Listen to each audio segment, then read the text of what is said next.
और अपना YouTube channel. आज हम बात करने वाले हैं मईशत पर, इकोनॉमी पर। जैसा कि आप सब जानते हैं कि हर प्रोविंस का, हर इलाके की ग्रोथ, हर इलाके में डेवलपमेंट मिलकर पूरी कंट्री की ग्रोथ, जीडीपी, इकोनॉमी को आगे बढ़ाती है। इसी पर आज हम बात करने वाले हैं। भारत में Uttar Pradesh second largest economy of India बन चुका है, तमिलनाडु को बीट करते हुए। सीएम योगी ने जिस तरीके से उत्तर प्रदेश को आगे बढ़ाया है, जिस तरीके से उत्तर प्रदेश में पॉलिसीज बनाई है, जिस तरीके से उत्तर प्रदेश में काम किया है, बोला ये जा रहा है, इन सब चीज़ों को देखते हुए बोला जा रहा है कि सीएम योगी नेक्स्ट प्राइम मिनिस्टर मोदी बनते हुए दिख रहे हैं। और उत्तर प्रदेश की पॉपुलेशन भी बहुत ज़्यादा है, लोकसभा की 80 सीट्स उत्तर प्रदेश से जाती है। पाकिस्तानी अवाम की जानिब बढ़ेंगे, उनसे उनके रिव्यूज़ लेंगे कि जहां पाकिस्तान में मिशन आटा चल रहा है, एनर्जी क्राइसिस चल रहा है, बहुत से क्राइसिस चल रहे हैं, वहां पर भारत से ऐसी खबरें मिलती हैं कि उनके इस इलाके की जीडीपी इतनी हो गई है या डेवलपमेंट यहाँ पर इतनी ज़्यादा हो गई है जिससे वर्ल्ड पूरा हैरान है। तो पाकिस्तानी अवाम की जानिब बढ़ते हैं, उनको इस बारे में बताते हैं, उनसे उनके रिव्यूज़ लेते हैं और मिलते हैं वीडियो के एंड में। हम अपनी बेटा जी एक नहीं सारी पहचानें ख़त्म कर चुके हैं।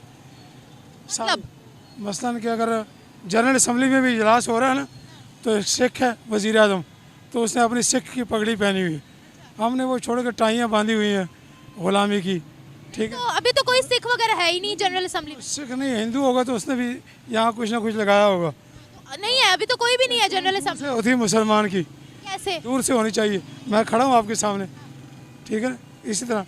तो ये मुसलमान की पहचान उसका इखलाक है। अखलाक सबसे बेहतरीन चीज़ है, वो एक अलग मसला है, वो सबसे बड़ा बात ये है बेटा जी, तरक्की जहाँ तक हुक्मरान स्टेबल नहीं होंगे, मुल्क स्टेबल नहीं होगा। यार हमने अपनी सारी पहचानें खो दी है और आपने हिंदू सिख की भी मुझे मिसाल दी, आप क्या कहना चाह रहे हैं? वो मैं ये कहना चाहता हूँ कि जहाँ भी आप जाएं तो वो अपनी पहचान दूर से पता चले कि एक मुसलमान असम्बली में आ रहा है। उसकी क्या मतलब कैसे? अरबी आते हैं तो अपने ड्रेस में नहीं होते, अरबियों के लिबास में होते हैं। वो भी उसी में हमारा क्या लिबास है? हमारी कमीज शलवार वेस्ट कोट, ये हमारा पाकिस्तान का लिबास है, ये मुसलमानों का है लिबास। कौमी लिबास। जी हाँ, अच्छा, यानी तो इस्लामी मुल्क के आप वज़ीर आज़म हैं या इस्लामी मुल्क के वज़ीर दाखिला हैं या खारजा, जो भी हैं, ब्रिटिश कपड़े पहन के जाते हैं, आप ये कह रहे हैं? मेरा मतलब पहचान ही नहीं है इन लोगों की। दूसरी बात ये कि तरक्की का जहाँ तक है ना, वो तरक्की होती है जब हुक्मरान दिल से चाहें कि हमने इस मुल्क को प्रायोरिटी देनी है, इसको तरक्की देनी है। भारत हमसे कितना आगे है? बहुत ज़्यादा। कैसे? वो उनका अगर हिंदू है या सिख है या कोई भी है ना, वो अपने मुल्क के साथ बहुत ज़्यादा मुखलिस हैं। एक नंबर एक सबसे इससे भी बड़ी बात है कि उनकी जमहूरियत दुनिया में सबसे ज़्यादा तस्लीम शुदा है, ठीक है। और जमहूरियत के अंदर उनके कोई मुदाखलत नहीं होती। ये नहीं होता कि 2.5 साल बाद अस्सलाम वालेकुम, 3 साल बाद अस्सलाम वालेकुम, ये वहाँ नहीं होता। आपने देखा कि अगर दो बार मुंतखब हुआ है तो वो 2 बार मोदी की मिसाल ले लो, दूसरी बार मुंतखब हुआ बैठा, तीसरी दफा भी होने वाले हैं। हो मुमकिन है, ये भी मुमकिन है, हो सकता है, लेकिन उनको छेड़ता कोई नहीं, उनको हटाता कोई नहीं। अगर वो एक मनसूबा अपना लेकर आएँ तो 5 साल उन्होंने जहन में रखा हुआ है। प्राइम मिनिस्टर मोदी ने तरक्की कितनी करवाई है भारत को? किसने? प्राइम मिनिस्टर मोदी ने। तरक्की की या नहीं की, वो हिंदुइज्म में को प्रायोरिटी दे रहा है। क्या प्रायोरिटी दे रहे हैं? उनकी कौन सी ऐसी पॉलिसी है जिसमें वो ये कहते हैं कि मुसलमानों को कोई चीज ही ना मिले? बताएं। आप मीडिया नहीं देखती इंटरनेशनल? मैं देखती हूँ इंटरनेशनल मीडिया को। आप फॉलो करते हैं? जी। आप फॉलो करते हैं? हाँ जी। तो फिर मुझे ये बताएं कि उनके कौन सी फील्ड ऐसे है जहाँ पर मुसलमान नहीं है? जहाँ पर मुसलमान एक का दुक्का है ना, इक्का दुक्का है प्रायोरिटी के भाई। उन्होंने एक प्रेसिडेंट तक को मुसलमान को एक प्रेसिडेंट तक बना दिया था। आप क्या बात कर रहे हैं? बनाया था।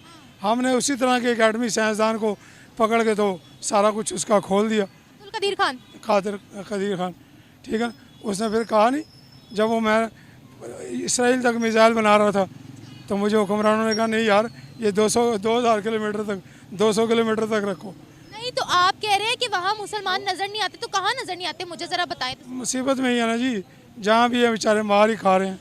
वहाँ के मुसलमान आप कह रहे आबादी में इतने ज़्यादा आगे निकल गए हैं, करोड़ों के तादाद में हो गए हैं।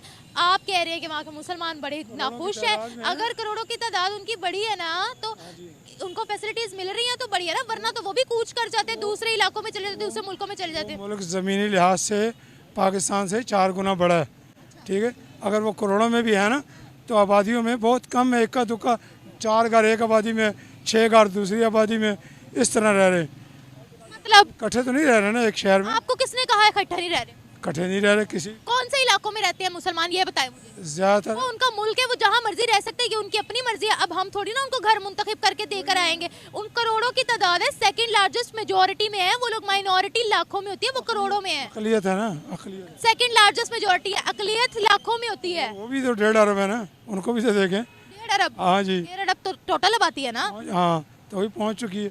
दूसरी बात ये है कि तरक्की जो है ना वो हुक्मरान। आप में एक बात बताएं, मैं आपको यहाँ पर एक कमरे में बंद कर देती हूँ, आपको कोई फैसिलिटी नहीं देती, आपके पास कोई राइट्स नहीं है, आप स्टिल उस कमरे में बंद रहना चाहेंगे या आपका दिल करेगा कि मैं कमरा तोड़ूं और निकल जाऊँ यहाँ से?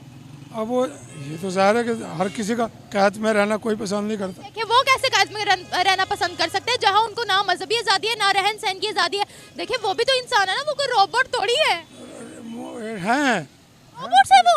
नहीं नहीं, मुसलमान है, ये मैं कह रहा हूँ मुसलमान है वो भी।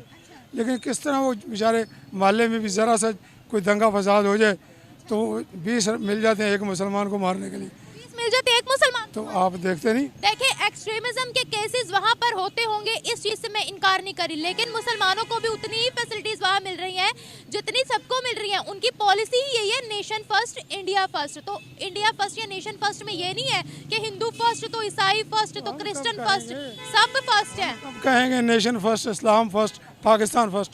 कब कहेंगे? कब कहेंगे? हमारे लिए नेशन फर्स्ट है ही नहीं, हम अपनी मट्टी से प्यार करते ही नहीं है, तभी तो पाकिस्तान आगे नहीं बढ़ा। हाँ बस यही तो बात है ना कि जब हुक्मरान चाहेंगे ना कि हम तरक्की करें। नहीं, अब मेरी बात सुने आप, मैं ना अपने रोज एक ही प्रोग्राम में ना अपना माथा फोड़ के एक ही बात करती हूँ कि हुक्मरानों पर आप लोग क्यों जाते हैं, अपने आप को भी तो देखें, हम सही है क्या? हमें क्या प्रायोरिटी, किस कारोबार में कोई रियायत की दी जाती? हमारा जहाँ हमें जहाँ हमारा दावा कहते हैं ना दावा लगता है, हम वहाँ से लगाते हैं। हाँ लगाते हैं। क्या करें? तो ये हम ईमानदार हैं खुद। मजबूर हो चुके हैं ना, आवाम भी मजबूर हो चुके हैं। जिसने शाम को रोटी घर लेके जानी है उसने कहीं सड़क पे रेडी लगानी है, कहीं उसने ट्रैफिक में रुकावट डालेगा, कहीं वो भीख मांगेगा इशारों पे। यही होगा ना, यहाँ देखते नहीं आप, ये रीगल चौक पे 4 भिखारी इधर, 8 उधर, 6 उधर। अच्छा मेरी बात सुने, मैं जिस सूबे की बात करी ना, उत्तर प्रदेश की बात करी ना, वहाँ सीएम योगी हैं और वो हिंदू हैं, तो उन्होंने उस अपने इलाके को इतना डेवलप कर दिया है कि वहाँ के मुसलमान जो है ना, उनकी एक अलग से अदालत लगती है जहाँ वो मुसलमान मेटियों को बिठाते हैं, उनके मसले मसाइल सुनते हैं, बल्कि हर किसी को वहाँ पर बैठने की इजाज़त है और उनके मसले मसाइल सुनकर उसको हल करते हैं। अब बताएं। बस उसमें कोई भगवान का डर होगा, उसमें हमने तो अल्लाह का डर छोड़ दिया, उसमें भगवान का डर होगा फिर सीएम योगी में? ज़ाहिर है वो अपना भगवान मानते हैं ना। वो एक अलग से अदालत लगाते हैं, लाइक बैठक नहीं होती जिस तरह से, तो वहाँ पर लोगों के मसले मसाइल सुनते हैं। मैं सीएम योगी की बात कर रही हूँ। ये तो अच्छी बात है ना, ये तो पंचायतों का हमारे पाकिस्तान में भी, ये गांव में अभी भी चल रहा है। नहीं, मैं ओवरऑल वो सीएम है, वहाँ के चीफ मिनिस्टर है वो, और अलग से लोगों की बैठक मतलब मसले मसाइल सुनते हैं। यहाँ भी चलते थे, लेकिन जब से ये अदालतें आई हैं ना, तारीख पे तारीख वाली, उस वक्त से ये सिस्टम ख़त्म हो गया। पहले यहाँ भी था, इस मजांग चुंगी में चले जाएँ, इस मजांग में, यहाँ बाहर पंचायतें लगती थी, इस मजांग में दूर जाने की ज़रूरत ही नहीं। ये आपको पता है प्राइम मिनिस्टर मोदी की तीसरी दफा हुकूमत आ रही है और सबसे ज़्यादा वोट्स किसके पड़े, आपको अंदाजा है? वो अपनी जो प्रायोरिटी दे रहा है ना हिंदुइज्म को, मुसलमानों के वोट्स है उन पे सबसे ज्यादा। सलमान भी कोई बेवकूफ़ होगा जो उसको वोट देता होगा। हम डिसाइड थोड़ी करेंगे, ये तो वो डिसाइड करेंगे ना कि उनको क्या चाहिए क्या नहीं चाहिए, हम थोड़ी डिसाइड करेंगे। बाबरी मस्जिद के केस में नामजद मुलजिम था। आपको पता है, मेरी बात सुनिए, अयोध्या में वहाँ पर बाबरी मस्जिद से बड़ी मस्जिद बन रही है। आपको पता है दुनिया का सबसे बड़ा कुरान शरीफ, कुरान मजीद वहाँ पर रखा गया और इमामे काबा वहाँ पर आए हैं। इमामे काबा जी, वो जिसे मौलाना आमिर है वहाँ पे, मौलाना आमिर, वो हिंदुओं में बाबरी मस्जिद की सबसे बड़े मीनार को वो गिराने वाला पहला शख्स था, पहला हिंदू। तो वो अभी वो बहुत बड़ा मौलाना आमिर बना हुआ है। क्यों बना हुआ है? अल्लाह ने हिदायत दे दी। देखिए मेरी बात सुने, आप मुसलमान हिंदू हम लोग कर रहे हैं, वो उनका मुल्क है, ऑब्वियसली उनको यहाँ वहाँ फैसिलिटीज मिल रही हैं तो वो वहाँ पर रह रहे हैं ना, ऑब्वियसली उनकी तादाद वहाँ बढ़ी है। क्यों बढ़ी है? क्योंकि उनको वो मुल्क अच्छा लगता है। आप देखें, आप मुझे बार बार कह रही हैं ना मुसलमान हिंदू, हाँ, असल में ये हमारे कायद का, बाबा कायद आज़म का ये फरमान था। ये मुल्क किसके ऊपर बना? 2 कौमी नज़रिए पर, यही बुनियाद थी ना, ला इलाहा इल्लल्लाह मोहम्मद रसूलुल्लाह। और ये इनसे हम नहीं मिलते, इनसे हमारा ना दीन मिलता है, ना कल्चर मिलता है, कुछ भी नहीं मिलता। ठीक है, लिहाजा हम बुनियाद पर हम कायम हैं। तो आप चाइना के, आप तो पाँव धो धो के पीते हैं। कौन, आप क्या बातें कर रहे हैं? आपका सिर्फ, मुझे लगता है आपकी जो सिर्फ नेगेटिविटी है ना वो भारत पे ही शुरू होती है, भारत पे ही खत्म होती है, और चाइना आपको दिखता नहीं है। मुझे, मैंने ये बात 100% कंफर्म कर ली। चाइना तो यहाँ प्लास्टिक के खिलौने टनों के हिसाब से बेच के डॉलर लेके जा रहा है। तो इसको वो जो उसने अभी रिसेंटली नाउजुबिल्ला मस्जिद शहीद की है ना चाइना के अंदर, उनके खिलाफ कौन आवाज उठाएगा? मैं तो नहीं है अभी तक यहाँ इतनी इन्फॉर्मेशन नहीं है, टेक्नोलॉजी होनी चाहिए ना, क्योंकि गंदी हरकत कर रहा है। मैं तो खुल्लम खुल्ला यहाँ पर बोलूंगी, शेम ऑन चाइना, शर्म आनी चाहिए चाइना को। आप ऐसा नारा लगा सकते हैं, खड़े होकर लगाएं। ये हम फलस्तीन के हक, ना ना ना ना ना ना ना ना, चाइना चाइना, ना ना ना ना चाइना। हम इस एक मिनट, हम इसराइल के खिलाफ नहीं लगा सकते। लगाएं आप इसराइल के खिलाफ, अभी पकड़े जाएंगे। हम तो इसराइल के खिलाफ नहीं लगा सकते। उम्मीद करते हैं हमें भी अल्लाह हिदायत दे। और देखिए मेरी बात सुने, हमने ना सिर्फ एक नेगेटिविटी भारत के लिए रखी हुई है, क्योंकि हम उनसे अलग हुए थे। देखिए असल दुश्मन ही वो है। चाइना भी हमारा दुश्मन है। सुने, चाइना भी हमारा देखिए, नफरत अगर आपने भारत से ही रखनी है क्योंकि वो नॉन मुस्लिम है, तो मेरा ख्याल है ये बड़ी ज्यादती हो जाएगी। चाइना से भी रखे, वो उनका हमारे साथ कोई अच्छा सलूक नहीं है। 700 प्लस मस्जिदें नाउजुबिल्ला उन्होंने डिमोलिश की हैं। 700 प्लस मस्जिदें, शर्म आनी चाहिए उनको। हाँ जी, वो यहाँ पे वो आम नहीं हुआ। आम नहीं हुआ ना, क्यों आम नहीं हुआ? पैसे लेते हैं ना, तो किसने दबाया? पैसे लेते हैं ना। तो जिन्होंने और जो अवाम को बताया, तो अवाम कहते हैं उनकी कोई मजबूरी होगी। अवाम ने बोला, जिन्होंने दबाया उनको पता है, जिन्होंने दबाया उनको भी पता है कि हमने दबाया। अवाम को पता है, ये बूढ़े बाबों को भी पता है, अवाम को पता है। आपकी आपकी आप में इतनी पावर है कि आप